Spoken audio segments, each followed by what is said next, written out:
Well, howdy, folks. It's Matthew, your friendly neighborhood technician, making part two of the series replacing Toyota Prius AC compressor and condenser.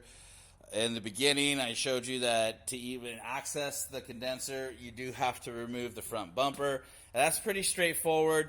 You've got, in the fender well, you've got two 10mm bolts on each side, a series of clips, and about four 10mm bolts on the bottom underneath it. So you'll get all those bolts removed and then get all your clips removed, and then the bumper really just comes right out. You don't have to fully disconnect all the electronics from the bumper if you don't want to. You can just swing it out, and that's because your AC compressor is on your passenger side, so you can just swing it out and set it down there, get it out of your way, jack the car up, and get your AC compressor out. But the condenser is a different story. Once you open this up, you're going to see a lot of things that are in your way. The horns are in your way, brackets are in your way, the hood latch, all of that is in your way.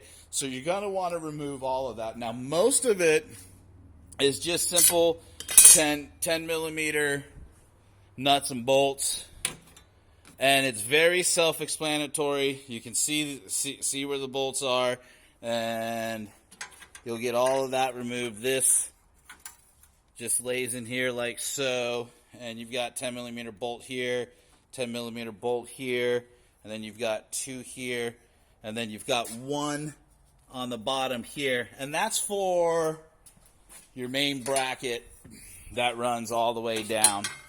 Okay, and then for that one, you've got another 10mm bolt down there.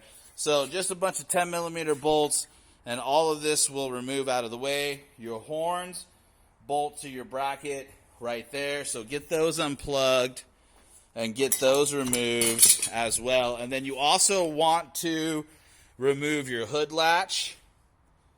And again, 10mm bolts, there's only 3 of them. So you've got 2 on each side there, and then peek underneath, and you'll have 1 underneath there. Take your hood latch and set that to the side, and then you're going to need to remove your bracket that holds your radiator and your condenser in. So that as well is going to be a series of 10mm bolts. You're going to have 2, 1 here, 1 here, and then you're going to have a third one here as well, and the same on this side, 1 here and 1 here, and then that's going to lift up and off. And then you're going to need, you can see that you still can't necessarily get in here, so you're going to need to remove some more bolts. I'll show you that here in just a second. I'm going to go ahead and do that and then show you what the next step is going to be. Okay, once you've got that main bracket, basically we'll say from fender to fender, apart and off and removed, you're going to have 2 more 10mm bolts. They're kind of hidden right down in here. So you may end up pulling that bracket off and looking at this and going, how the heck am I supposed to get that out? There's 2 little bolts hidden right in there, and that's going to remove the top piece, this plastic piece here, and that is the last of your brackets for your condenser and your radiator and your cooler. Oh man, look how nasty it is in there. Let me see if I can get some light here actually. Gross. Ew.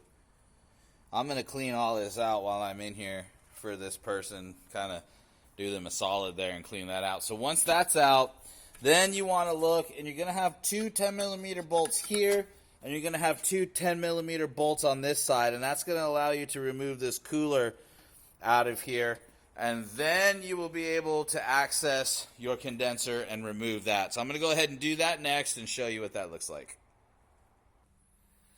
All right, and so there you have it, folks. The condenser is out. Now, on your cooler here, you don't have to disconnect it if you don't want to.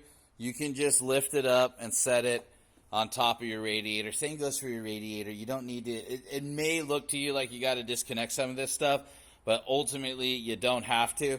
And then once you've got all those bolts off that I've showed you, including the ones on the front of the condenser and on the side, you will be able to just lift this condenser right up and out. So there you go, folks. That is how you remove your condenser. Now, the steps to put it all back together, just follow this video and do everything you did in reverse. Take your time.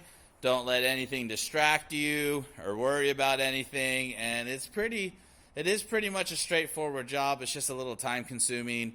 And as you can see, literally half the car has to come apart. It definitely feels like, in order to do the job. Long gone are the days of just simple jobs. You have to be a rocket scientist nowadays to get any of this done. A few notes that I would like to point out is, if you are replacing the AC system on a hybrid or electric vehicle, because it is an electric driven AC compressor, you can use the normal R134A. Most of the stuff still takes R134A Freon, but you need to make sure that you are using just straight Freon. You can't use any type of Freon that has any additives or oils in it. You have to use straight Freon, and ultimately it's best just to find a Freon that specifically says compatible with electric or hybrid vehicles. Same goes for the PAG oil that you need to put in the compressor. I'll make a video that'll follow up and show you how to put the proper amount of PAG oil in your compressor. You can't just use regular PAG oil. You have to use PAG oil that is approved and certified for electric vehicles. And the simple reason why you have to do that is because PAG oils have dyes and additives in them. Ultimately, they're metals, they're conductive, and it is possible that if you use the wrong PAG oil in it, you end up getting shocked when the vehicle is running and all that other stuff. So that's just a simple explanation there.